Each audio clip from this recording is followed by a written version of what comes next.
Good evening and welcome to Momentous Live, episode 118. I'm Kristen Shutra, I'm Tasia Custody. I'm Ged Smythe. I'm Will Silver. And running the crew, I'm Greg Williams. and we are getting a weird little echo with Grace still. Hopefully we'll get rid of that. It was weird. It was almost like a pre-echo, a preco. Anyhow, we'll see. We'll muddle through. Speaking of muddling through, at least 20% of us here have just downed a quick Chinese food dinner and hopefully won't poop our pants, but we'll see how that goes. I thought it was going to come up the other way, not the back end. We're getting banned from YouTube. And for those watching, you may have noticed something a little different going on. Not only do we have special guest Ged Smythe, who we haven't seen for months and months. We're happy to have you back, Ged.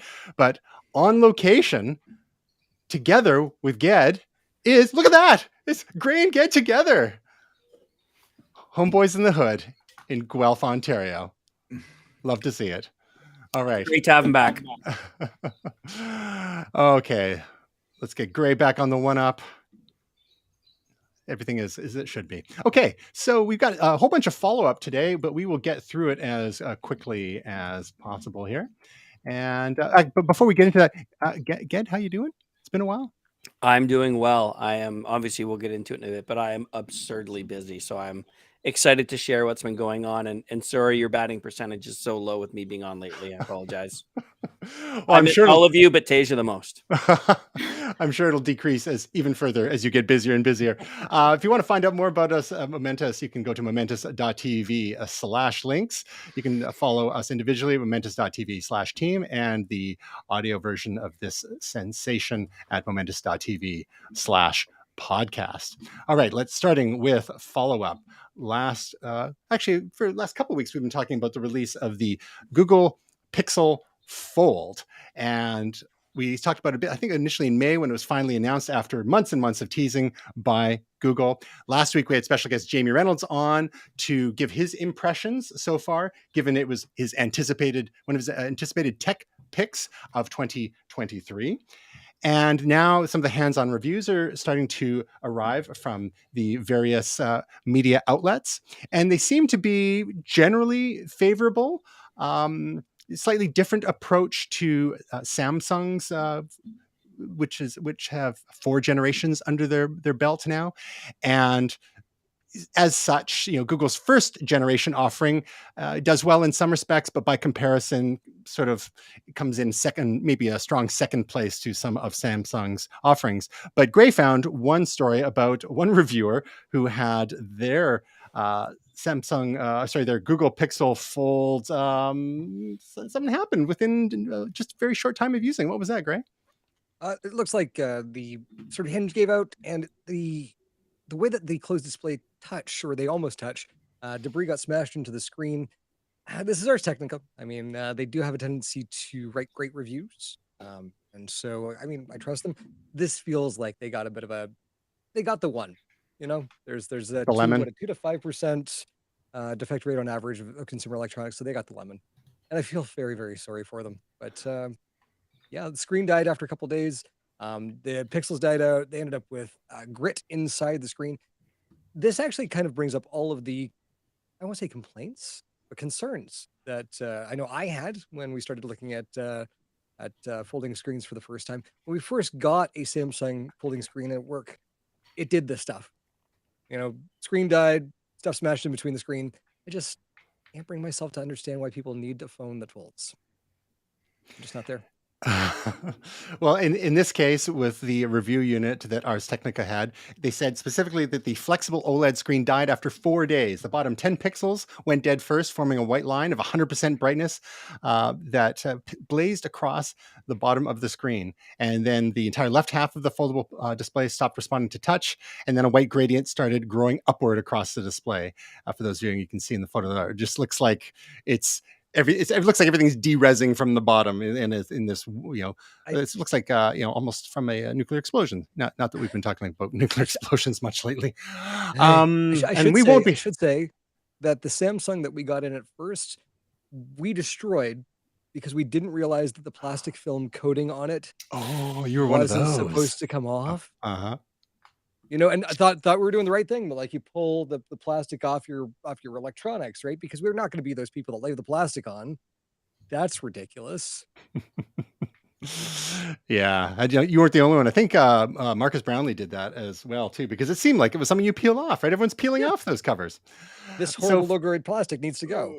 exactly. So the Google Pixel Fold, some people are, the foldable features work great, tend to work best with Google's native apps. Again, it's a bit of a different approach to Samsung, where when you unfold Samsung's, it's doing it kind of tends toward the side-by-side apps, where with the Google Pixel Fold, it wants the apps to go full screen, but it works best with Google's own. So this is another symptom of the diversity of the Android ecosystem, when you have all these players doing their own things, especially when it comes to diverse form factors like foldables and flippables and whatnot, is that if the software isn't optimized for those things, then it can get a little janky.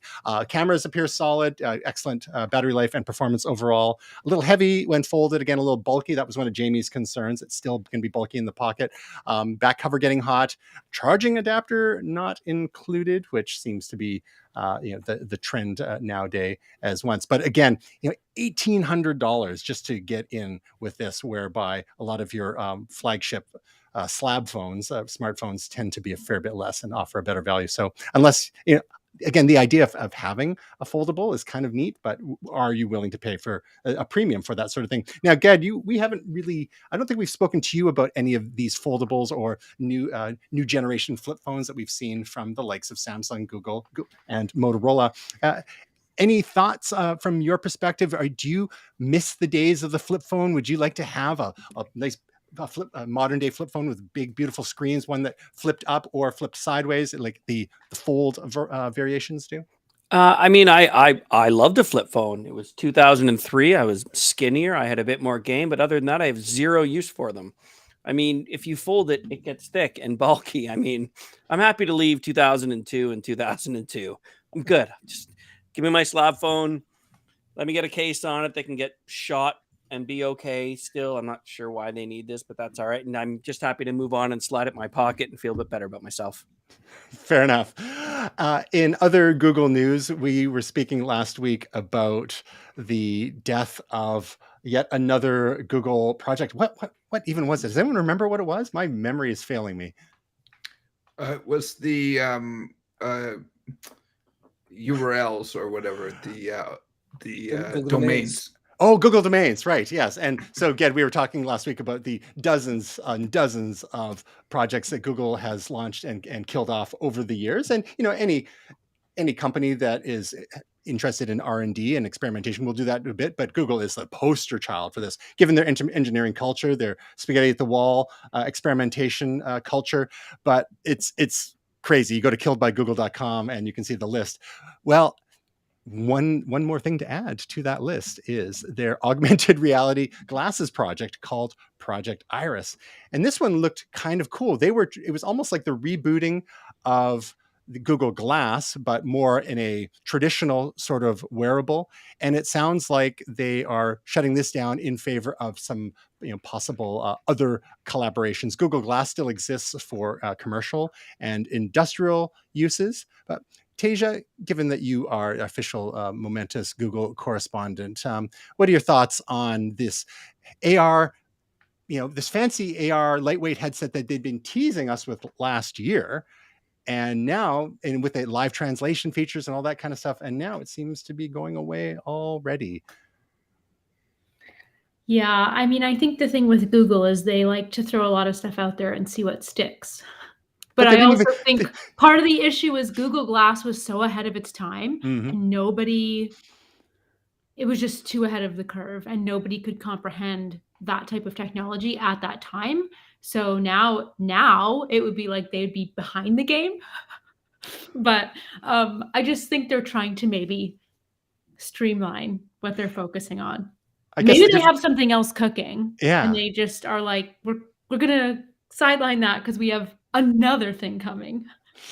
Well, I guess the difference is that this was a product that never actually made it to market. So we can be thankful for that at least. And it seems like Google is actually redirecting the resources to a partnership with Qualcomm and Samsung. And maybe Google's technology will underlie that platform instead going forward. So we shall see. Maybe next year we'll see what the product of that partnership is. Moving on to other follow-up. Again, starting off with a Google involvement and tying into the whole Reddit blackout situation. So just as a quick recap, a few weeks ago, Reddit decided in preparation for its IPO and wanted to get its financials in shape. Reddit CEO Steve Huffman announced that they were going to be charging for API access. So that's access to their application programming interface, which would help power third-party apps. The problem is then these third-party apps, such as Apollo, which are favored by many who don't like to use Reddit's native app, their own first-party app, or don't like to use the web version of Reddit. All of a sudden, these app makers were going to have to pay lots and lots of money to Reddit every year, upwards of $20 million for the most popular app, Apollo. And that wasn't going to be necessarily a sustainable proposition. Reddit's case was that they wanted to start charging for API access because so much of their content was being scraped by those who were developing large language models, such as OpenAI, Google, Meta, and others. So it only seemed fair that they set this up. But then all these other third-party apps kind of got swept up in this process, and there hasn't really been much in the way of budging from Reddit on this. And as a response, and a protest in support of the third-party app makers and other issues, many Reddit moderators, Gray included, decided to make their subreddits private. And the fallout from this, and a little bit of, we talked about that, the one angle of this in the last week or two is when you make these subreddits private, they're not accessible by the web scrapers, such as the large language models, like ChatGPT and others, but also not available for scraping by the search engines. And so many valuable search results nowadays come from Reddit. Some people even put the word Reddit in their search result in the search box when they're searching for a specific topic. But now, with so many of these subreddits going private, Google is saying that this Reddit blackout is making Google search results worse. So this is, from the department of things that were perfectly predictable. So moving from the Google angle into more of a pure Reddit angle, Gray is going to talk to us about what Reddit mods, perhaps including himself, are calling for to address this situation, to maybe find a resolution with Reddit. Well, so basically looking at this, Steve Huffman has said that they're going to try to wait for this to blow over. And it's not really working out that well. We're seeing search results not turning out so good. A few of us have decided that, yes, we are going to poison the well. So I'm happy to announce here tonight that the new Westminster subreddit is now going to focus solely on things that are new about Westminster in England, and solely that and nothing more. I also run the Countryman subreddit, so it's going to be solely about people who wear bib overalls to work on a regular basis. And we're basically looking to poison the well as much as we can for search results. Reddit has been very resistant to this. There have been a coalition of moderators who have tried to do some negotiating.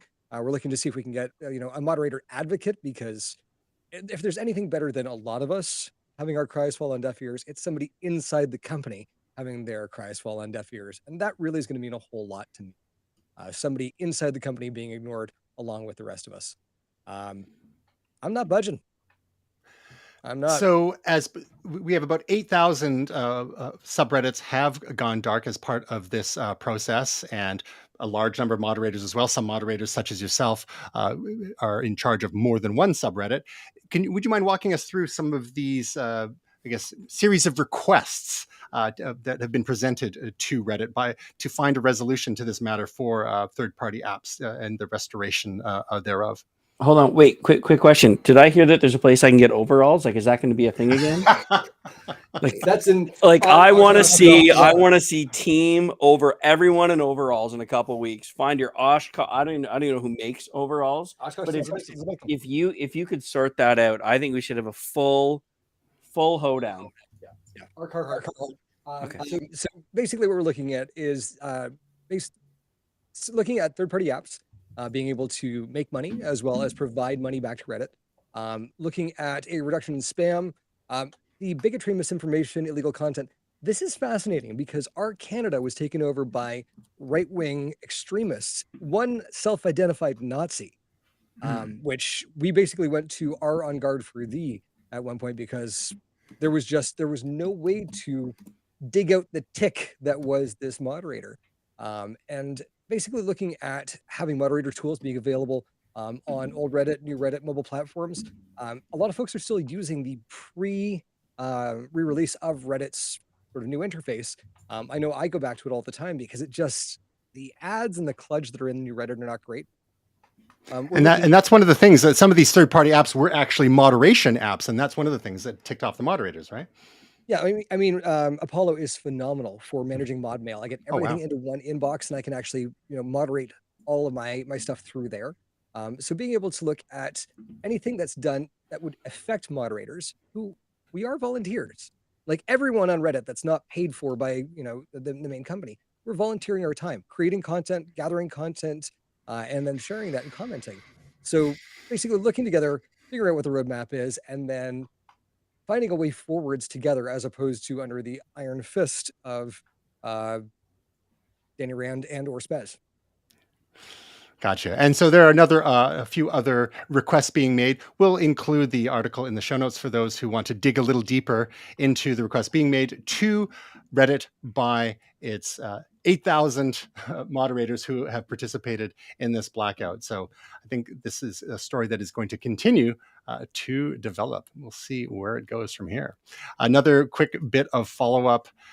So I think this is like 2 years ago we first started talking about this in the various billionaires and their space companies, not just Elon Musk with SpaceX and Jeff Bezos with Blue Origin, but we can't forget about good old Richard Branson with Virgin Galactic, who is focusing on space tourism. Well, Tasia, you'll be glad to know that Virgin Galactic will start commercial spaceflight on June 29th. So you can finally take your trip up into suborbit there.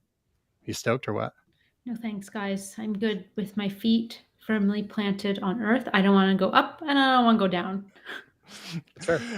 So the reassuring part is that this is just their sixth flight. One of the 20% of the previous flights ended in deadly disaster. So I'm not sure how good the odds are looking here. One might recall how many tests SpaceX has done, for example, and how many of those resulted in various types of explosions. Virgin Galactic they're slightly less ambitious in terms of how far into space that they're going. But still, I'm not sure if I'm loving those odds. It's not their first rodeo. It's their sixth. Exactly. Rodeos can still be a little bit deadly. Maybe passenger voyage is way up and passenger voyage is way down. Should just be left alone for a while. The world's gonna need is it too soon? Like the world's gonna need a little bit of a breather after what has recently happened. Let's just really. I didn't really think The about whole that. But like, yeah, unless you're batting 950 with one of these flights or whatever else you want to. I mean, don't bother. Like that's just a terrible idea. I think we're all out. Out. All right, we're mixing up the order a little bit because Tasia has to leave us not too long. So we're going to jump to her story, which is disrupting our carefully crafted show flow. It was going so well, but we're going to jump ahead into an AI story. Hopefully, we've got a. Nobody's gonna know. They won't. Some of us didn't even read it. and we know, and we don't edit this show, so everyone's going to know. All right. You wouldn't have said anything, nobody would have known. Exactly. We edit ourselves. I'm sorry. So Tasia found a story for us.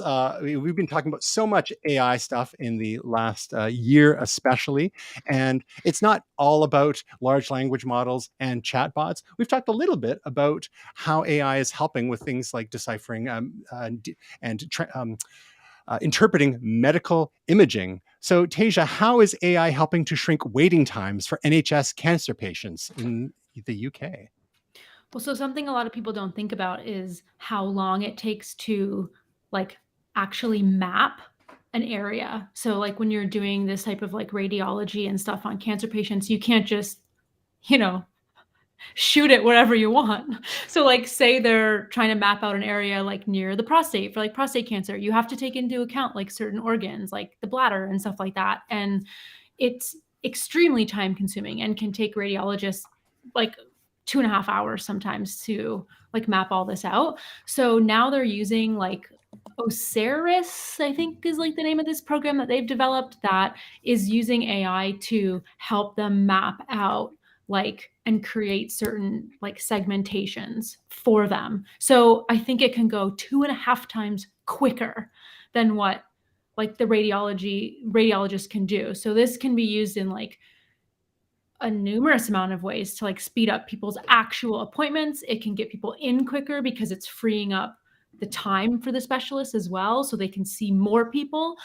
So it's really, really good use. Like I know a lot of time when we're talking about AI, people are like, my job, and I'm freaked out. No, and it can write a paper. And it's like, yeah, but this is the stuff that you're like, what are we really going to use it for in terms of like our health technologies and helping people?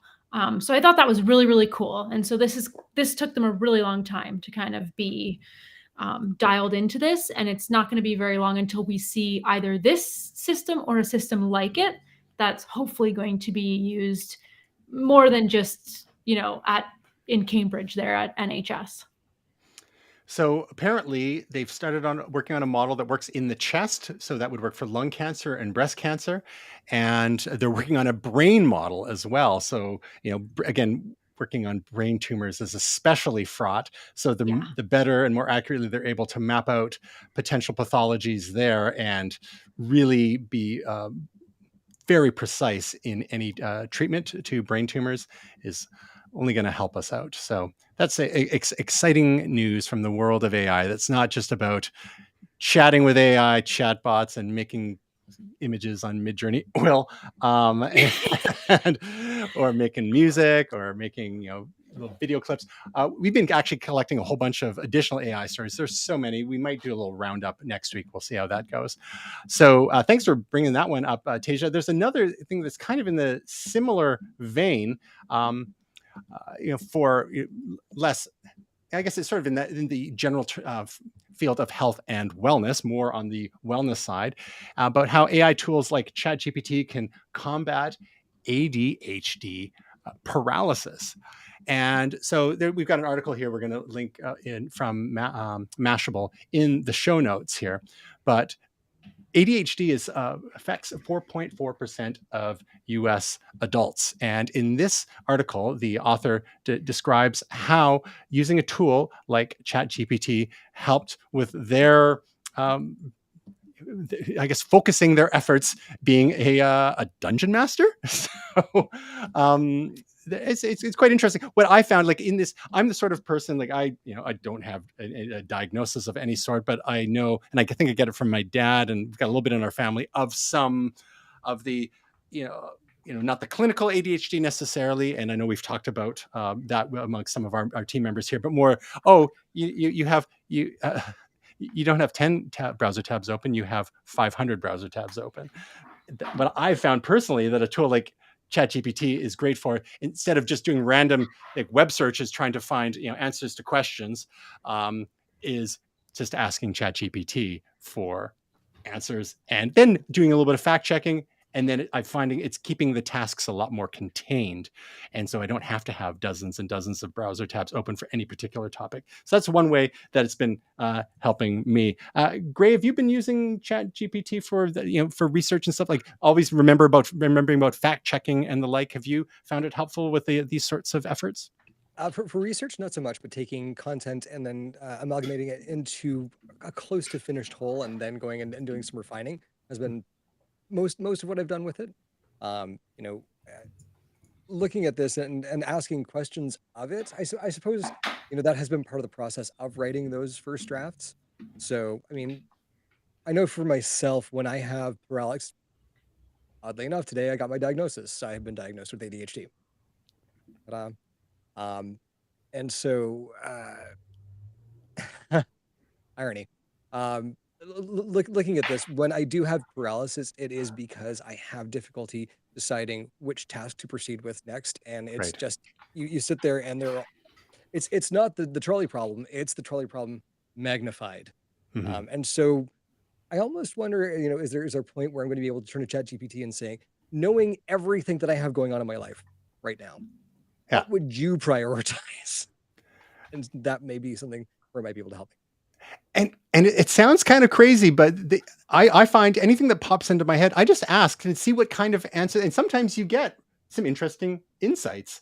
So I encourage people who are whatever kind of problem you're struggling with. Whether sometimes, like people are finding, we've talked about this before, that people are finding that some of these chatbots are actually very effective as counseling tools, and some people are reporting better outcomes than dealing with human beings. As strange as that might sound, so there's a wide spectrum of uses for this. So any type of issue or problem, research, summarizing, making decisions, it can help you step through those things in a logical fashion, because one of the things, as we've discussed, this is really good at is languages and dealing with information.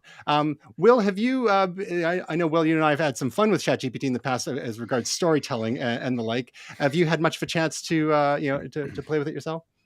Yeah, I used it a little bit for some projects, just amalgamating a bunch of content and getting it to spit some stuff out. Again, as Grace said, it's much like my experiences with other AI tools. People who think that you put in a prompt and then you print exactly what comes out are missing the point of this. It's for me, one of my problems always is getting started. And this is a great place to get started, to generate some ideas. Tristan, I mean, you and I used to actually employ some writers, and for a contract that we both worked on. And I feel like it's a bit like that. It's like a start. It's a first draft, and we can take it from there. And we used to heavily edit those articles that we got back from people. So not that we're taking away jobs, but it's again, I think it's just it's a way to get started, and you can pump in the information that you want to get out, and you might have to tweak it along the way. But I think it's a great tool. I've always had problems, putting pen to paper, in the sense of like, how should I start? And there's that classic like writer's block type of thing. So I think this is one thing that really helps. I recently had to do some web content really quickly, and so I used this to help me along the way. But yeah, there are some funny things that also come out. I was watching a YouTube video talking about, it asked ChatGPT for some jokes, and one of them that came out was, why are Americans bad at chess? Because they lost 2 towers in one move. Oh, Wow. Maybe I love not. ChatGPT.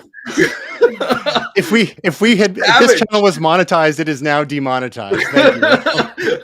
it's been 22 years, but still So- a little too soon. So I bring that up just because you do have to be careful about what it spits out. It might be Wow. too truthful or a bit too close to the bone. So maybe don't get it to write your jokes quite yet, because it doesn't really understand the subtlety of human All sorts of emotions, things. perhaps. And now All I right. can watch Lord of the Rings. Is that weird? Well, good save. All right, we got to let Tasia go. So before we let you go, Tasia, I'll just touch on this story very briefly, because we've been talking for a couple of years here on Momentous Live about EVs, and those of us who have dipped our toes in the EV waters. Some of us who are thinking more about hybrids or plug-in hybrid EVs. And Tasia, I know that you've been looking, considering maybe a Toyota RAV4 plug-in hybrid or a pure EV when it comes. Well, we just over the last few weeks, we've had a series of announcements regarding the Tesla charging standard being adopted as the NACS, the North American charging standard, with Ford and GM getting on board, and more recently Rivian as a great ubiquitous alternative to those offered by, say, like Electrify America, which have had some problems with keeping things up and running. Tesla has a pretty elegant and slimline connector, and the the scuttlebutt is that this will really help drive the adoption of EVs, just because Tesla's invested billions in their charging infrastructure, and by opening it up in a robust and official manner to other automakers, it will help give EVs the boost that they need here. Tasia, before we let you go, how does this affect your decision-making process for considering either a plug-in hybrid EV or a full-on EV, especially when it comes to road trips and the accessibility of charging infrastructure? I'm probably still, for my next one, going to do the hybrid, and then in 10 more years, I will do a fully electric. However, I will say, for people that are probably looking to upgrade, not like in the next year or so, this is very exciting, because it's like, finally, we've been talking about this forever. Like, when you make things easily accessible for people and easier to make that switch. Weren't we talking about this with, was it like the hydrogen power cars, right? So like, eventually it's just going to be what it is, like how we're used to going to a gas station, but you have to make it easy for people. You have to make it accessible for people.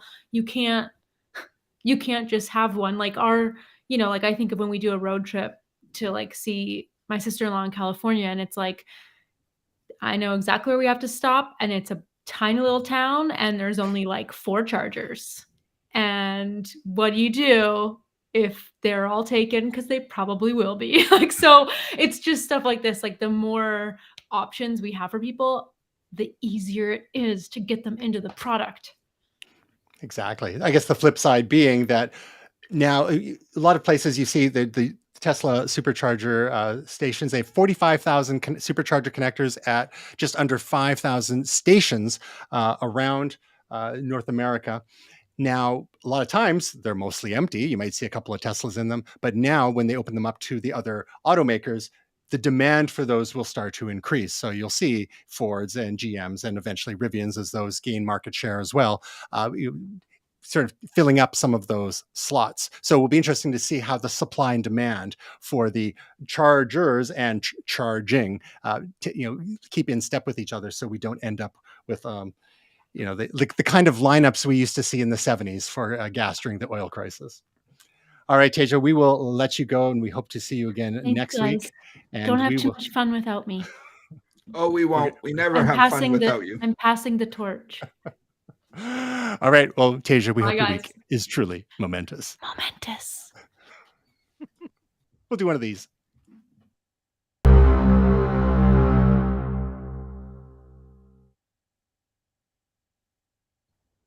And that marks halftime here at Momentous Live. Halftime. You've seen Tasia Custodi has now left the building. Orange slices for everyone. Oh, suck.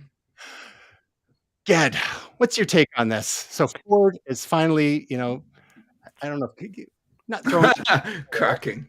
Not how much time you got? Yeah. Do you see? I mean, I guess it's one of these things. Like, if the only way for the Tesla saw for their to support the adoption of their own vehicles was to ensure that there was a robust charging network, and so they made the required investments. Meanwhile, you have a variety of other automakers who have slowly gotten into EVs. And as such, there's been a real patchwork of non-Tesla chargers out there, such as Electrify America. Here in Canada, we have Electrify Canada, very small footprint. In BC, here, we're lucky to have BC Hydro charging stations. Some of them only have like a single charger in them. So I was able to use one a few weeks ago, and I made a quick run across the border, and I have a low range electric vehicle myself, but 110 kilometers. So I charged once on the way down and once on the way back, just to ease that anxiety a little bit and have that extra speed for charging. And I browsed a grocery store and got an ice cream cone while I was at it. What's your take, being, having worked in the auto industry yourself and seeing what Tesla has done and seeing what the others have or haven't done? I can oddly speak to this to an uncomfortable degree. So I don't know if you guys know, but I actually own a Model 3 long range. So our primary vehicle is a Model 3. Gray's actually driven it while he's been home. He's experienced the level 2 charger we have here at the house. But not only that, I can speak to it from the other side. So back in the winter, I know it's been many months since we've connected. myself and my unofficial kid, we actually flew to the very, very tip of the Great Lakes, and we drove a Ford Mach-E literally from a town to which I literally can't think of it right now. It's at the very, very tip of Lake Superior. We drove it down through the US for 2 days, all the way back to Cambridge. And we had no issues. Like, there were times we got into a couple stops at 11%, which is down to maybe 50 or 60 kilometers, the same way you would at a gas station. But there was never any danger. Like, the native apps on Ford and on these on these companies, the same as Tesla, they will map your route out. You know, the superchargers, yes, they charge for, you know, they'll charge in. I once went from 6 to 60% in London, Ontario in 13 minutes. Now, when I hear people say that it takes too long to charge the car and they don't have 13 minutes, I would like to know what they do for a living. Because if you don't have 15 minutes to walk in and get McDonald's or get a coffee, then you need to reprioritize what you are doing with your life. The biggest issues that we had was we would stop in the middle. I know I can't swear on the show, but we would stop in the middle of but nowhere, and we'd plug into a slot, and they're not lined up. Everyone who says that these chargers are lined up 7, 10 at a time are the same idiots that go on Best Buy and give something a 1-star rating. No one ever goes on and says how wonderful things are. They only have a voice when they have something negative to say. The stops were awesome. Every 3 hours, we would drive 350 kilometers. It would stop us at a town. We would get out. We'd go have breakfast. We'd go have lunch, like you're supposed to. When people say, oh, are you worried about running out with range? Plan. Be accountable. Be an adult. Like, this is what our parents had to do. Before the world of GPS and before the world of Waze, they had to plan what they were doing with their time. Like, it is the CAA triptych. Yeah.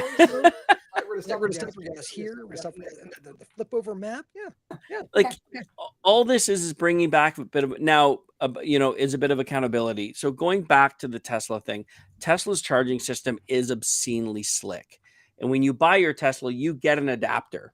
So if you're out somewhere else and you're not at a Tesla charger, you can plug into a normal charger. It'll adapt to your Tesla. You do have to pay the thing. There's 4 or 5 apps you can download.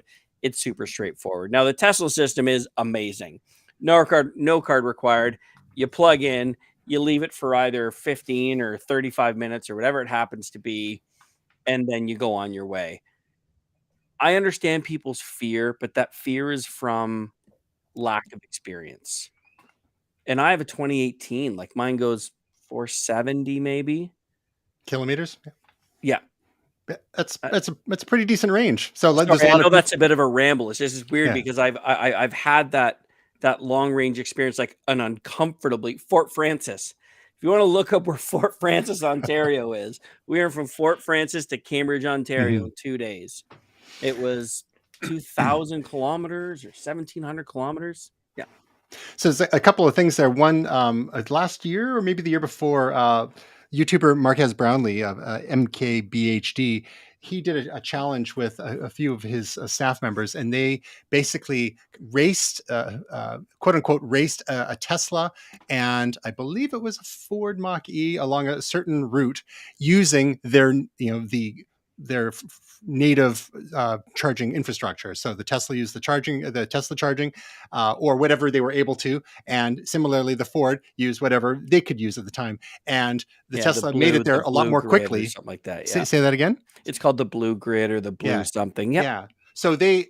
And the Tesla made it in quite a bit more time because just the availability of the Tesla superchargers, the maintenance thereof, a lot of the chargers that the other team was trying to use were a lot of times they're out of service or they were backed up or what have you.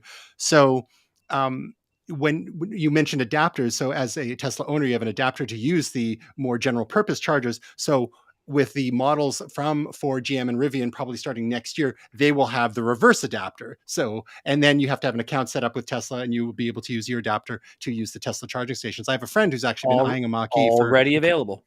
there you go. My unofficial kid has one for when he comes to the house. If he wants to charge up, he's welcome to. It's $180 on Amazon. But I think they'll start like including them with the new model sales. And I have a friend who's actually waiting for the next year model of the Mach-E for that very reason. And I guess they probably will have worked out more of the kinks and whatnot with the accounts and all that, that stuff. Because you're going to have to pay for it, of course. Yeah. And I realize this is very like sacrilegious, but from an actual driving perspective, I'm embarrassed to tell you, the Ford is actually a better driving vehicle.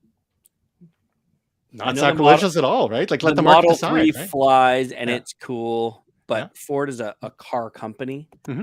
They did a better job with the car portion of it. Right. It just doesn't make you want to wet yourself with Teslas. Well, while we're on it, what do you think of Ford's decision to use the Mustang branding for the Mach-E? Next question. Because there were some Mustang diehard purists who were like, "What are they doing?" But I kind of get it. No, because no. It was a bad call. But if you think about it, like from a branding perspective, like getting people in the door, it's like, well, this is a quote unquote Mustang. But if they just launched the Ford Mach-E, they might have attracted the nerds. But when you call it a Mustang Mach-E, some of the Mustang people may be like, well, I'm not a Mustang purist, but I like Mustangs. Maybe I'll be interested in it. Like I've got a buddy who's loved Mustangs for decades. Thing, right? Yeah. Corvette's doing the same thing. They're all gonna. You're probably gonna see a Camaro SUV electric in the next 3 years. Like the fact they didn't call the electric Mustang, right? Yeah. Fair enough. Okay, so I think are we in agreement here that this seems to be a good thing, despite the fact that the CCS coalition seems to be a little upset about this. It's just, I think the market is kind of just like Tesla had the best technical solution. It sounds like the most elegant. It's slick. Charger, and with their charging stations, they can do it like 250 kilowatts up to 1,000 volts at some point. So that's when you're concerned about the speed.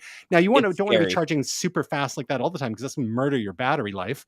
Correct. So yeah, your car will actually condition itself to literally prep itself for that kind of charge. You shouldn't do it all the time. We can file this one with HDD. That's right. Yeah. The pile. CCS.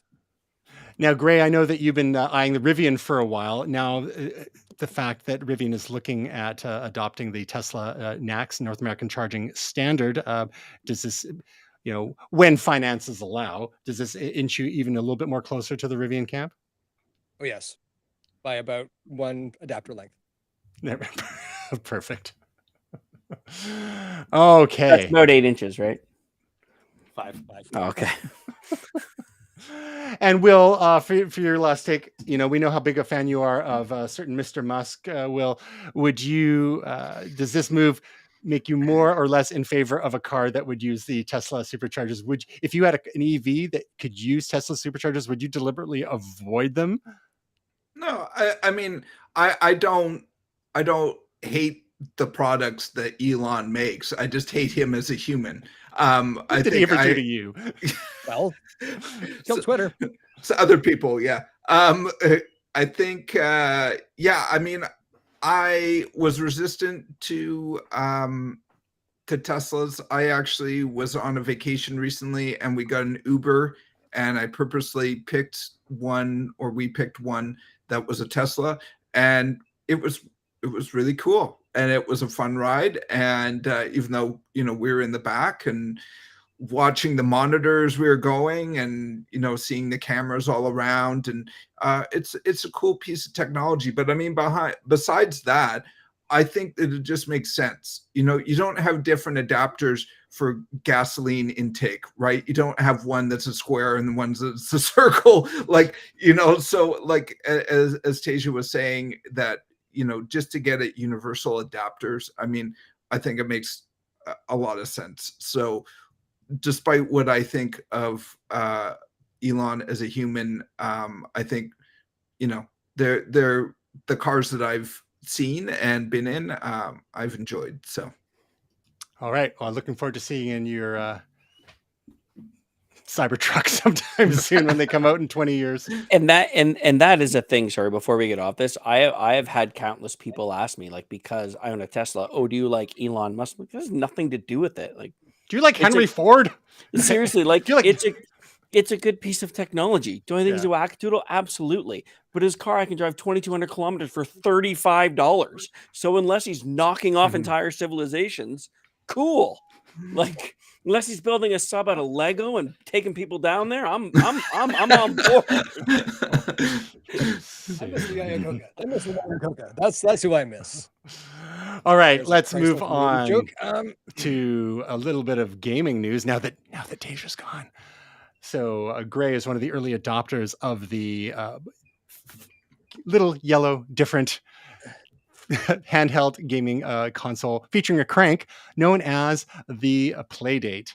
And one of the neat things about the Playdate is their regular drops of games, and a new game drop has just arrived. It's called Catalog Drop number 6. Gray, could you walk us through the highlights of this, and if you had experience with any of these so far? So I haven't tried these out yet because my Playdate is currently at home, and I'll be charging it up and giving it a go. I haven't played that much with it. I love it. It's charming.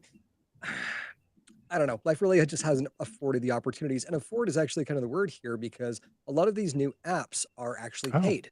So they still have their season model. I think that they're rolling out a season 2 at some point. But these apps here, Stars with the Screen is $6, and it's this delightful recreation of screensavers from like the Windows 3.1 era. P Racing is a 3D racer that works with the crank. This though, like, look at these screenshots. Look at these little videos. There's no reason to have this, and I'm going to pay them $6 for it when I get home. And it's just ridiculous. Pocket Planner has a calculator, has a voice memo app. They're really pushing the capabilities of this little device. So I'm very impressed. They did have to scale back the processor that they were using. They planned on scaling back the processor that they were going to use because they couldn't get this chip, but they did find another chip of equal performance. So it looks like we're not going to have a 2-tier Playdate experience, which came out wrong. But still, anyway, this looks tons of fun. I've been working on a Momentous-based text game for a while, which won't come out till 2024, but you'll be able to look for it on the Playdate App Store. Wow. Well, we'll look forward to that one. It's interesting. Do you guys know how ridiculous that whole thing sounds? My Playdate's at home charging up. Like, do you hear yourselves? You Yes. literally sound like Yes. people in Japan who are buying girlfriends.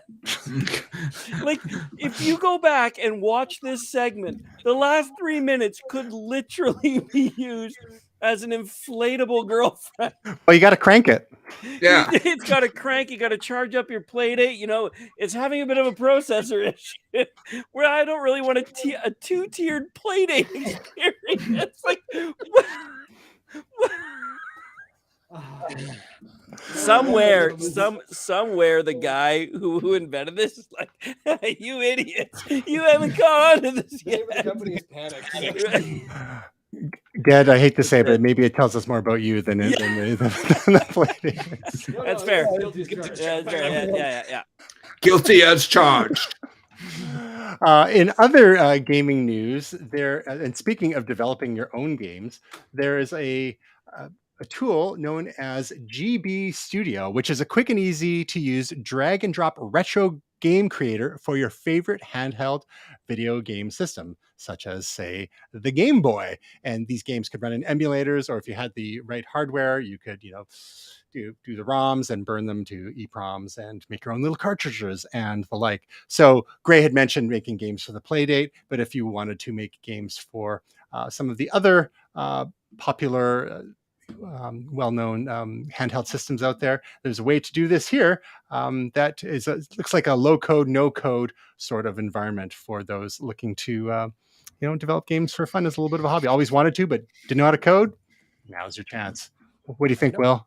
Is it you're finally going to make your Game Boy game you've had in the back of your mind for all these years? Well, I used to make some games for fun on in Flash back in the days when that was actually relevant. All right. It's time for So a port. exactly. Let's port them. Port them over. Amen. And you can even play them on things like the Analog Pocket, which we've talked about a few times here on Momentous Live, that it can be used to play Game Boy games and others. But speaking of Game Boy, Will has a bit of Super Mario Brothers news for us. What is Super Mario Brothers Wonder, Will? Yeah, so this is very trippy. We were discussing it at work, and it's sort of like Mario on acid or mushrooms or something. My wife was a little bit upset by the fact the flowers talk.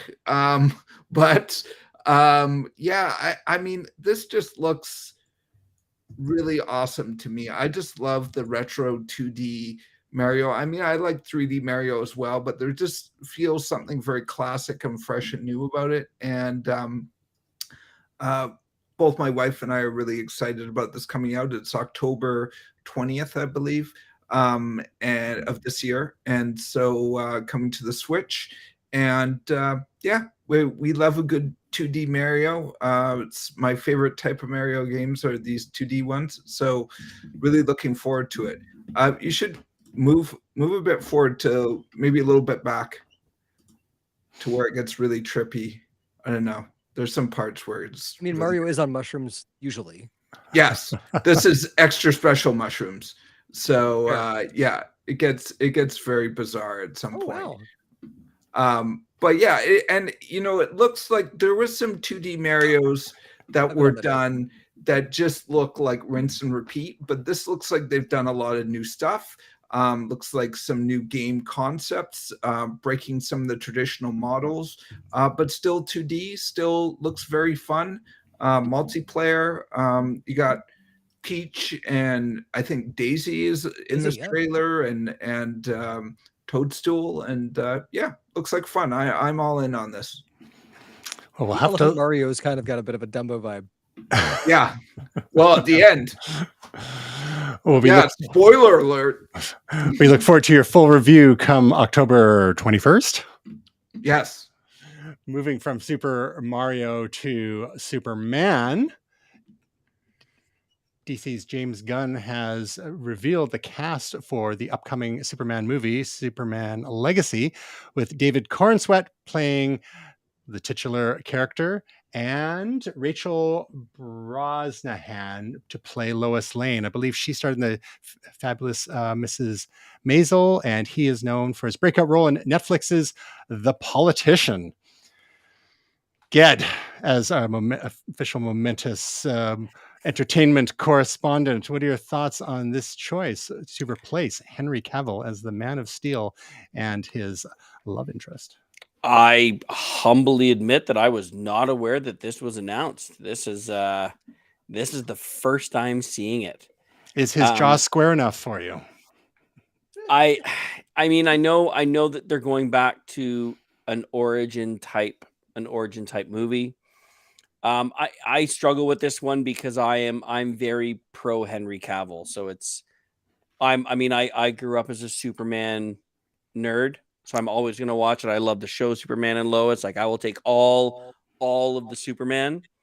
But it's going to be hard because Henry Cavill was just such a slam dunk in my mind. Even having watched the new DC movie very recently, which I don't know if we're going to talk about it all, but it's weird seeing somebody other than Henry Cavill. And that's hard after everyone said the same thing about Christopher Reeve for years, right? And, Brandon Routh. Nope. He's the Atom, right? Yeah, he's the Atom. Yeah. So I think what the approach that James Gunn has gone on the record saying here is that, and as much as he respected Henry Cavill and his handling of the character, is they're going for a bit more human, a bit more relatable Superman. Henry Cavill he was so jacked. And the way the storyline went with Man of Steel and Justice League and Batman versus Superman and all that, it seemed he became more and more distant as a character. And James Gunn is trying to bring Superman back down to earth, so to speak, and sort of reground things. And we've got an actor who's 10 years younger than Henry Cavill. He's actually what the age of Henry Cavill was when he took on the role of Superman. So it's sort of like resetting, and a bit of a shame given the extra sort of the after credits scene from Black Adam. There was a lot of hope that we might see Henry Cavill, but it was not to be given the shakeup at DC. So James Gunn's basically the Johnny Depp of the DC world. They get too old, and he just replaces them. Someone 10 years younger. Oh, Woo, wow! woo, We, or, we, or, or we have Leonardo some DiCaprio. edgy jokes today. Did you like that? Yeah. Gray, what's your take on these new picks for Clark and Lois? I mean, we've had a cavalcade of Superman in the last little while. I see what you did there. Personally, like Tyler Hoechlin is right there. Bitsy Tulloch is right there, and this guy's gonna be great, I'm sure. But it's just, I'm a little super saturated, you know, so to speak. It's a little more super salad at this point. Like, can we? I don't know.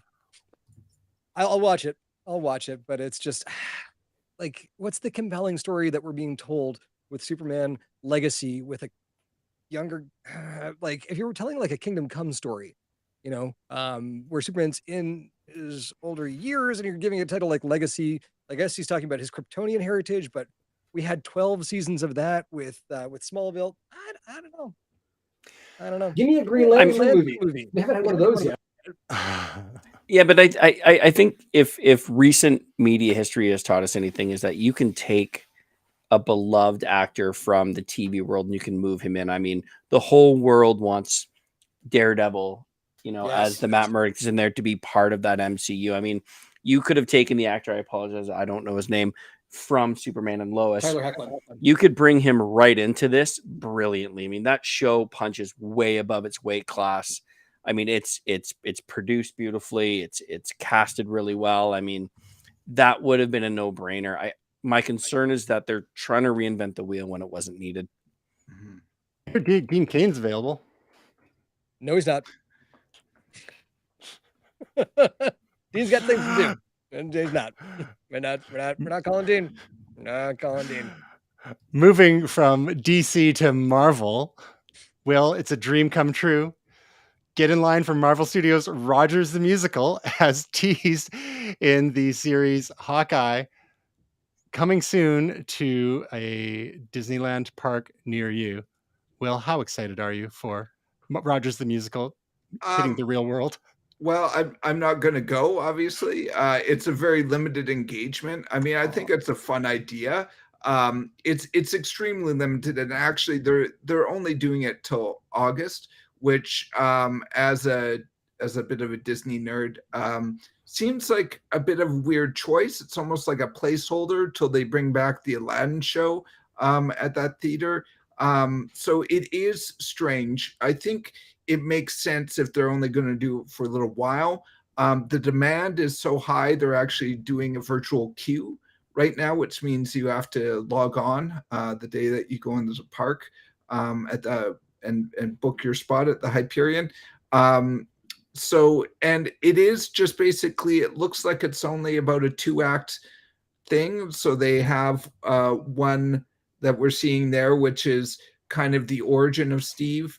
Again, we haven't seen it yet, so we don't know for sure, but just from the concept photos, and apparently there's going to be like some of the songs from the first Avenger, you know, the War Bond song or something like that. And then we'll go in, we can do, and then go into the Do This All Day. So yeah, I was gonna say 2 acts. I thought he could do this all day. Come on. Yeah, exactly. So I mean, I hope there's more to it than that, but apparently this is a fairly short show and it's a limited engagement. But it's you know, one of the things that they're good at doing is listening to fans for the most part, and you know, doing fun stuff like this and expanding the universe and having inside jokes. So I think it's fun. Is it something that I think should be in the Disney parks for the next 10 years? Probably not. But there's also some feelings maybe this is either a trial run, or this is something they might bring to the Disney Cruise Line, which likes short, vacuous entertainment. So this could be another thing that they're maybe just trial running here, because it seems like a lot of effort for 2 months. It's basically at the end of this month until August. So that seems like a fair bit of money. They did a casting call and everything for 2 months. It seems like a bit bizarre, but we'll see. They did film Hamilton, and this would be right. I can't finish that. I tried. It's okay. right But beside it on Disney Plus. I mean, just neck and neck. Lin-Manuel Miranda, Rogers the Musical, boom, done. To your point, I agree. And all kidding aside, I definitely, this is a no-brainer to put on Disney Plus, right? Like, Yeah. give it the treatment. Will, do you think they're going to repurpose the soon-to-be retired Star Wars hotel into Stark Tower, maybe? Well, very interesting. So that building was very purposely built to be the Star Wars hotel. It's not easily adapted. There's no windows. They actually have TV screens instead of windows, monitors to show space. And the other thing is, apparently they wrote it off. So they can't use any of the technologies or any of the things that they built for the Star Wars hotel or repurpose it because it's a tax write-off. They can't make any money off of it going forward. Sorry? It could be leased out to the Department of Corrections. It is Florida. Yeah. Well, that would make DeSantos happy. He's one of the person on Disney properties. I was going to say, there's a big correction required for that a little Star Wars albatross there. Now, before we move on to our momentous picks, Ged, I'm going to throw a curveball at you. Since we haven't had you on for a while, and since you are Ged Smythe of Fabulous Flicks, what movies are you most looking forward to this summer blockbuster season? I mean, obviously, Flashpoint that just came out was obviously a massive, massive one. Have you seen it yet? Yeah. Okay. The stuff I've been looking forward to more actually is the stuff that's coming to disc. There are some things that have just come out. There's a lot of smaller houses bringing out some stuff from back in the day that I have emotionally been waiting for many years. So much to my lovely wife's chagrin, because I still buy physical media, I go into Cinema One or I call Cinema One at Stone Road Mall and I still reserve overpriced 4K movies. So, I mean, there's always going to be great stuff coming to theater. I mean, there's a great lineup coming. I don't have it in front of me right now. But it's the stuff that's coming to disc. It's the stuff that's just being launched. The 2003 Italian Jobs, the movie Belly, Snatch was released a while ago. My pick I'm going to talk about and its predecessor, and the things that spin off from that are the things that I'm kind of most excited about. So no Mission Impossible: Dead Reckoning? Oh, I'm pumped for Mission Impossible. Okay. Gray and I may have watched a Mission Impossible movie last night. The other ones I haven't seen yet are Spider-Verse, which I'm dying to see. Oppenheimer looks absolutely phenomenal. I don't think it is functionally possible to have cast him any better. When I saw the first sequel and it was Scarecrow from Batman, like the first Batman movie, and the guy from Peaky Blinders, I mean, you can't beat it. Those are definitely the big ones. The Teenage Mutant Ninja Turtle one I want to watch because Seth Rogen. I mean, it's going to be a blast. I don't know if I'll see that stupid Junebug Blue Beetle movie. I don't think I can do it. I'm a Marvel guy through and through, as you know, but I don't think I can get down with that. And I'll see Indiana Jones. Only as a tribute. I think that's like 140. Like, just let it go, man. Like, he should. The only dial he needs to touch is the pharmaceutical dial, and when it's time to take his afternoon pills. Wow. All right, so let's roll right into our picks of the week. Will, you chose the thing that I was going to choose, but that's okay. You can have it because we saw this together, and I feel bad for picking it because I had feel something bad. It was else, so good. It's so good. So Tristan and I went and saw Blackberry. So it's a documentary.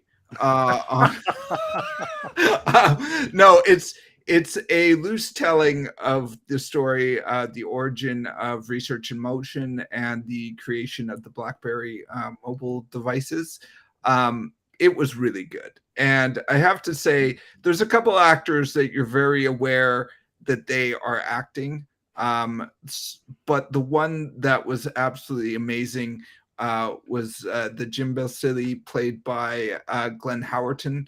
I mean, he is that guy, right? Like, that's the real guy. Like, it was creepy. Like, Glenn was Howerton with that granddaddy convincing. haircut was amazing. I mean, it's a little Yeah. I found some of his hair a little distracting, but he really owned that character. It was. I think Gray, if you haven't seen it yet, you'll appreciate in the later years the introduction of the BlackBerry Storm. He used to work there. Yes, I was worked on the Verizon business unit in 2011 when the big blow up happened. I was in New Orleans when we got the call, and our whole team pretty much got wiped out the next day. Yikes! I'm pumped actually to watch it. Oh, it was on great terms. Like, you guys should watch it tonight. Is what it is. Probably on demand somewhere already. We can make that happen. So I hardly endorse that pick for sure. It was. It had me grinning the whole time like an idiot. And again, it felt like it was in line with, even though it's set a little bit later, some other couple of great movies we've had in the last couple of months, including Tetris and about the development or about the licensing of the Game Boy rights. How obscure is that for the game Tetris, and Air, about the securing of Michael Jordan endorsement deal for Nike. Enjoyed. So this is, for me, kind of rounds out a trifecta of these 80s, 90s period movies quite nicely. Do you know the other one that it reminded me of, because it was kind of a loose telling, obviously quite a bit different, was Steve Jobs, the movie Steve Jobs. I thought you were going to go Weird Al Yankovic there. Oh, no, not Weird Al Yankovic, yeah. But the one with Michael Fassbender, where it wasn't so much an accurate retelling as it was like an impression. It was giving you like an overview or a summary or synopsis, and giving some, I guess, artistic critiques on things as well. Gray's pick of the week, speaking of Mission Impossible, it's Mission Impossible Fallout. Now, Gray, what number in the... This is number 6, I believe. Number 6. All right. Yeah. And is this what you and Ged watched recently? It was indeed. So I'd seen up to 5, which was Rogue Nation, right? Mm-hmm. Which the villain in this is the villain from Rogue Nation, I believe. Yeah, and there's obviously, like, the story is carried on so well through all of these movies. I just like thinking back to Mission Impossible 1, right? John Voight, Asta Lasagna, Don't Get Any Emilio Estevez. Ving Rhames has been through all of them. We've seen Simon Pegg get picked up here. Philip Seymour Hoffman as the villain in 3 was phenomenal, right? John Woo doing his best takeoff of his own movie Face Off in 2 was also delightful. Oh boy. And just so, like, going through this whole thing, and I realized, like, for like over a year, I have not gone through and watched. Well, I wasn't quite sure where I'd stopped off, but I remember seeing Rogue Nation. I hadn't seen Fallout. And, like, speaking of Henry Cavill. Yep. Right? Like, with a mustache. Waiting for the reload scene with the it was just like, when it happened, I was like, yes, there it is. There's the meme. Absolutely loved the villains in this. Henry Cavill proportion, just his performance had me absolutely hooked at the end. And just really can't say much more than that. So really, truly enjoyed it. Where were you able to watch it on in Canada on streaming nowadays? Oh, I think you own that, don't you? I own it. Yeah, I own it on Apple. Yeah. I don't have it on physical media. I'm waiting for them all to come out before I buy. Like, once Dead Reckoning 1 and 2 come out, then I'll buy them all in 4K. Because Dead Reckoning 2, we have a rumor it's going to take place in the International Space Station. Yeah, it's apparently going to be filmed. A portion of it's going to be filmed in space. Perfect. Speaking of physical media, Ged, your pick of the week is exactly that, for a movie that came out. It only took how long? 14 years to come out as a sequel? Way too long. And what I loved about this release is they released Avatar 1, Avatar 2, and they're in the works, if they haven't already, releasing Titanic. So James Cameron went on just a full plunder recently. And I was super curious about this piece of physical media, especially from a coloring standpoint, because it has the ability, obviously, to be oversaturated. the HDR in this movie could have been grossly overdone. The surround effects could have been distracting because it was such a pure source, because it involved so much of nature, obviously making its way from the forest to the water. But I gotta say, James Cameron did an incredible job with this. It's very vocally focused. Atmos kicks in, but only when it's needed. It's not distracting. There's been a good run of 4K media lately in its release, starting back from the movie The Batman, where they've really started to figure out how to properly Atmos out movies. Like I have Rogue Nation, for example, in Atmos from a few years ago, and I love the movie, but it is, I hate to say it, it's an atrocity of an audio mix. There's just so much happening all the time around you. It's impossible to focus on the movie itself. But they're really coming into their own, and they did an incredible job toning down the HDR, so it was cinematically a work of art. They work with the IMAX aspect ratio. It's beautiful, absolutely beautiful. So that's Avatar: The Way of Water 4K Blu-ray. Yeah. What's your preferred source for 4K Blu-rays nowadays? Like in terms of where I buy them? Yeah. I used to buy them on Amazon. I've stopped. I think I actually bought a fake version of A Star Is Born. I can't verify it, but I'm pretty sure it's not authentic, which is really frustrating because it's a beautiful movie. So I go to Cinema One. There's a few of them around Canada, but 80% of the people that work there are nerds just like us. Like I can have a conversation with these guys, and yeah, it cost me more money. I ordered Belly. It was $40 on 4K, and it was a movie from like 1999.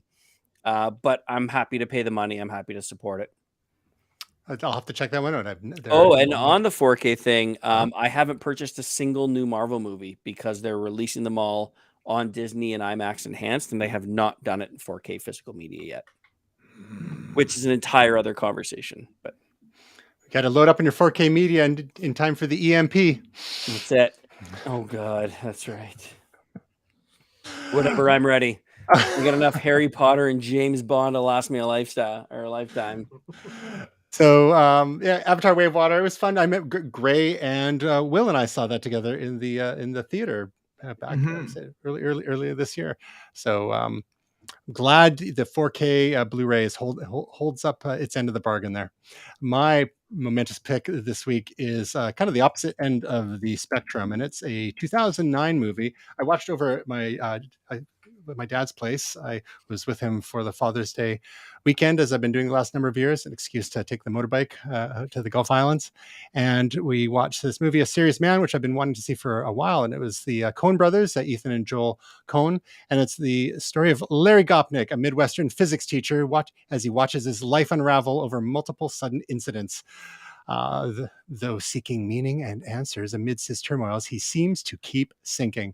So yeah, it's 1967, Minnesota, I believe. A Jewish fellow is a university professor, and just his life is falling apart just piece by piece. His wife is leaving him for another gentleman, and they have a meeting. The three of them have a meeting together, and the wife and the new suitor have decided it would probably be best if Larry moved out, for the sake of the children. Things like that. It's almost Kafkaesque in a way. In the meantime, he has one of his university students, a foreign student, who was displeased with his failing grade on a midterm and just wants him to give him a passing grade.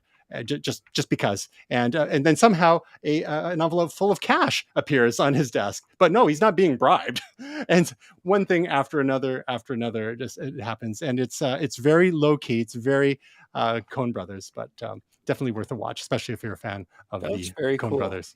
Yeah, that looks very cool. Actually, I like that. On to our projects this week.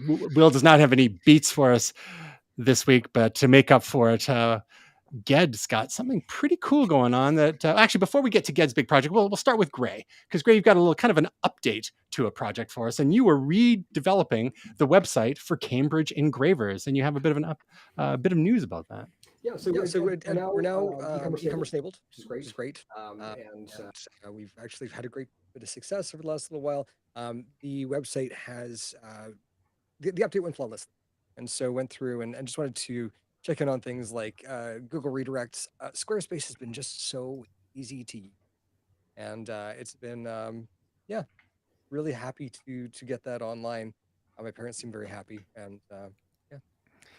And you had mentioned because of the efficiency of using a tool like Squarespace, something about the ROI of the redevelopment.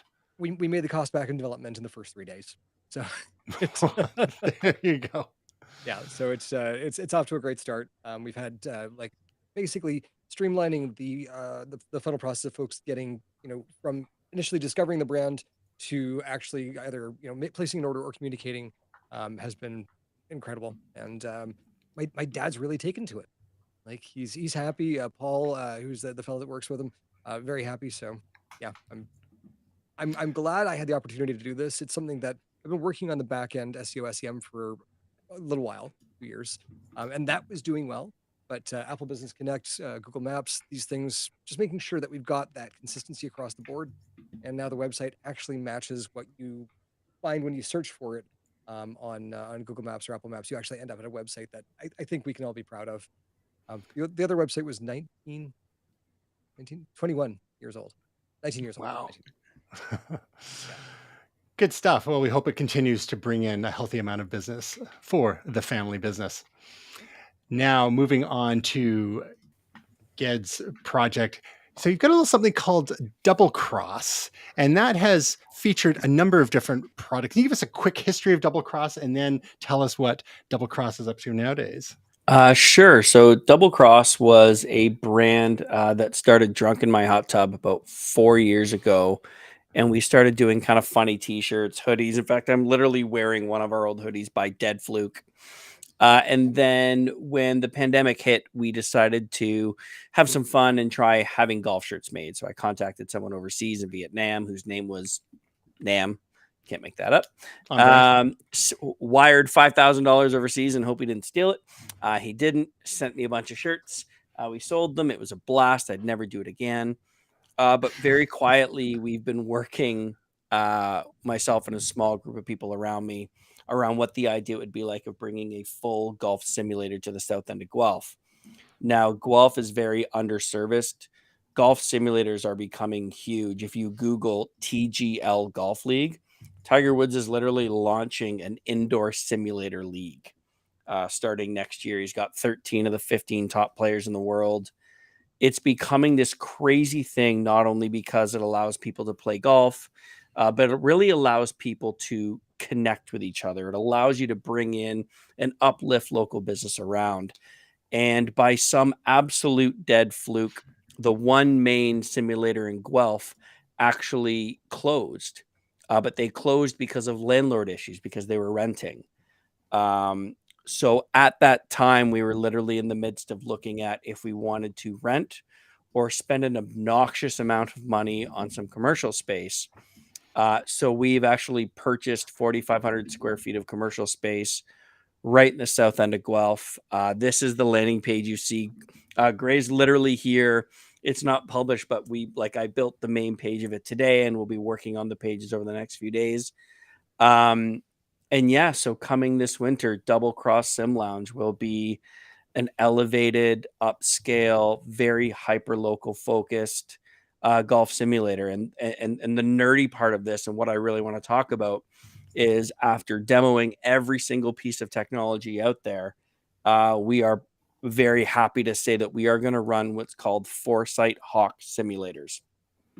So if anybody watching this watches golf, you'll notice on about 70% of all the stalls on the PGA Tour, there's this little gray box.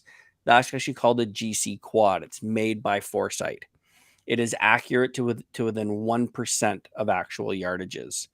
So Foresight has made this unit that goes up on the ceiling, and they are about to launch or have launched their new software called FX Play, which is beautiful 4K 3D graphics, 60 hertz.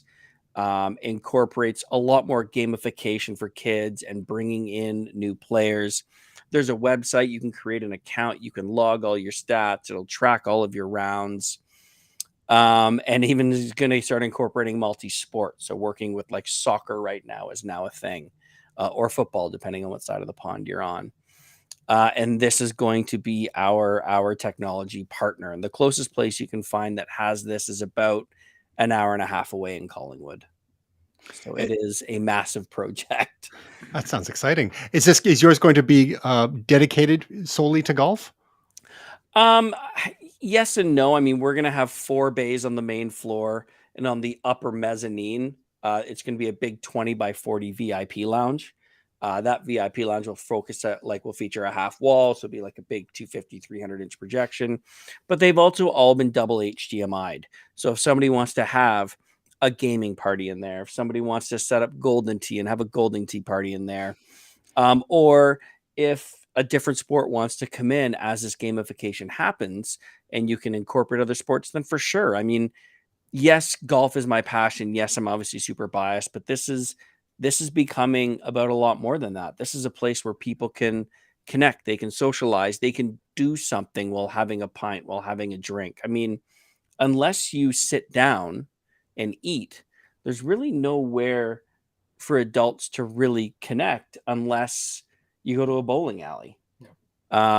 There is the like the axe throwing has been a thing for a while, but yeah, and it's at the time where by dead fluke, it's just about to explode, and I feel very humbled and fortunate that A, it's come to fruition, and B, my wife did not throw me out when I said I wanted to spend an undisclosed amount of money on a building and setting this up. Quick question. Yeah. It sounds like an awesome project. For someone who's not totally into golf, what does double cross mean? That's a good question. So double cross as a golf term is the second worst feeling in golf. So if you play golf, most people when they play golf, if you're a righty, the ball has this big swoopy right to left. They aim it and it goes 50, 100 yards right. Well, the odd time you get what's called the double cross, where you aim it left and it doesn't go right. It literally just slings dead left and goes way out of play. That is what's called a double cross, and it is the bane of my existence in tournament golf. Who would you say is the target market for a destination like this? Well, traditionally, it's been males aged 25 to about 70. But that's changing a lot. And the reason why it traditionally has been is because the setup of these places have been, in old retro bars or old kind of less than ideal kind of industrial spaces.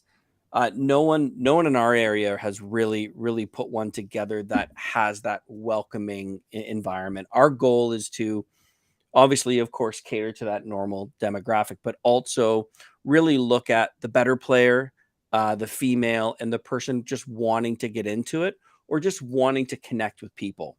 I mean, after the last few years, reconnecting with the people that you care about has never been more important. However, it's really hard to do that unless you're a child. There's really nowhere for adults to go. So our hope is that with the right layout, with the right people there, with the right technology, that we can create an environment where people that have said, like Will, for example, like, hey, I've never really done it. It's nerdy. I'm a nerd. I'm intrigued. I want to go there, but I want to go there and not feel like I'm going to be stared at in a judging manner. One of our closest advisors on this, because I'm smart enough to know that I'm not the smartest guy in the room. I'm not the smartest guy in this room. One of our small business advisors said, she said, this needs to be part of my life, but I don't go to the golf course because I feel judged and I feel like people are waiting for me and I don't want to hold them up. And I haven't gone to simulators in the past because they look like bars where people tried to make out with me 25 years ago. She didn't say make out because she's got a bit of a potty mouth like I do. She's like, but no one's really created a space that's welcoming yet, that allows me to want to go there. So it's been interesting getting a lot of that feedback. Sorry, that was way too long of an No, answer for your that's quick question. No, I'm having flashbacks because I think like several years ago on the show that Gray and Will and Tasia and I worked on together called Get Connected, I think we did a thing on golf simulators in Vancouver way back when, maybe like a primitive compared to today's standards. And I think there still are ones downtown. And friend of the show, Andy Barrar, actually, I think hosted the segment we did there. Will, what did you have to add there? Oh, I was just going to say, just to sort of piggyback on what Ged said, is that as you guys know, I'm very active in the soccer community and have been very involved in soccer groups. And one of the things that I found the most as someone who helped organize soccer groups is people would come and say, hey, I'm not that big into soccer, but I'm looking for a community. They might not say that like that, but that would be basically what they would say. And it's like, of course you're welcome. You don't have to be knowledgeable about soccer. Do you want to come and stand with us and chat and talk about Indiana Jones or about taxes or something? I mean, like, I mean, finally taxes. Yeah. I'm just saying that like sports is the vehicle. But I always said like, hey guys, if it was about sports, I can watch it at home and I can buy cheaper drinks and cheaper food. The reason why I'm coming to the bar or going to the stadium is that, you know, part of it is sharing it with other people and to have that community. And so, you know, I applaud you for seeing it that way. And I think, you know, it will really be a success if you're able to build that. And I know that you already have that vision in mind. So it just sounds really awesome. And I'd love to see it, even though I don't know anything about golf. I know who Tiger Woods is, but other than that, I appreciate it. I mean, there's a lot of stereotypes traditionally that have been associated with golf simulators, and you touched on it. Like even those people new to soccer, the gamification around golf and around soccer makes it so that you, who's been involved with soccer for years, someone could literally show up, hang out, have a drink, play games that literally turn these massive 16 or 19-foot screens into an interactive game. And you don't have to be the fastest person out there. You don't have to have the most athletic ability. You can have a drink. Well, no, don't have a drink in your hand. I don't want it to simulate yourself, but you can be in there and you can have fun, and no one feels that judgment. No one feels that guilt. Like I played soccer for years. I'm a thick dude. You get to a point, you're like, I just shouldn't do this. But the hope is to take these sports that can have incredible community and bring them to an area where people can be introduced to them without the concern of some of that athletic stuff. So I really appreciate the kind words. I'll be honest, I am petrified at the scale of this project, but the feedback has been so good. And whether it's, you know, Gray obviously being here to support, and the people that have kind of quietly surrounded themselves with me to not only be supportive, but also keep me accountable and keep me humble and keep me on track. Well, we look forward to further updates as it comes closer to fruition. In the meantime, people can just all fly out there. You guys should all fly out, and then we'll just do a big shoot in the VIP lounge. That sounds amazing. Sounds good. Right? So people can go to your website at dblcrs.ca and sign up to get on the mailing list for updates on your project as it evolves. And your target opening date of when? We are looking to open sometime in November with a grand open of December 1st. It's literally in the process of being built right now. So amazing. Yeah. Looking forward to it.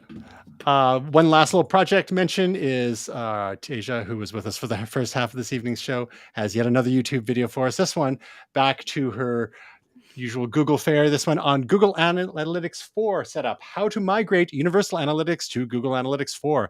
This is something that Google's been giving us warning about for a better part of 18 months or so. And I have to go and update the analytics on my websites because GA4 is a bit more complicated than Universal Analytics. And anyway, so I'm going to go and watch her video, and so should you, at youtube.com/Tasia Custodi and TasiaCustodi.com. And you can find more about us at momentus.tv/links, our individual team members at momentus.tv/team, and of course the audio podcasts at momentous.tv/podcast.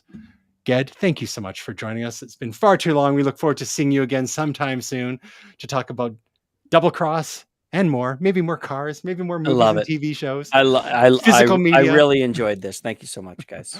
And Will and Gray, as always, and everyone out there who's watching or listening, we hope your week is truly momentous.